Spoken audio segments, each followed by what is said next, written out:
Jamie Dimon says Trump's tax and red tape cutting has accelerated growth but warns of trade wars. J.P. Morgan Chase CEO Jamie Dimon gave Donald Trump credit on Monday for creating an economic boom with tax and regulatory cuts. But he warned that the president's new tariffs on products imported from China, Mexico, Canada and the European Union could slow down an otherwise robust recovery.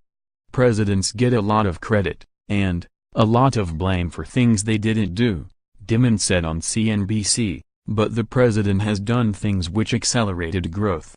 We needed competitive taxes, he said, seeming to channel Trump's stump speeches.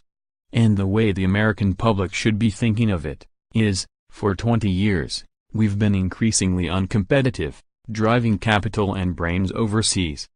Business stifling regulations too, he said, are a major Trump focus, and should be. It takes 12 years to get permits to build a bridge that's already there and failing. And it took 8 years to put a man on the moon, Dimon marveled. So the American public looks at this stuff and says, that's what's holding us back. It was us. The U.S. gross domestic product grew at a rate of 4.1% in the last quarter, the best showing in nearly 4 years. That was driven in part by increased government and consumer spending, and also by farmers rushing soybeans to Chinese ports before a July deadline when tariffs kicked in. In addition to a program of regulation cutting, Trump signed a bill in December lowering the top federal business tax rate to 21%, from 35%.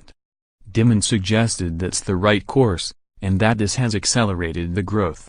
The economy grew by 20% in the past 10 years, he said, but it should have been 40.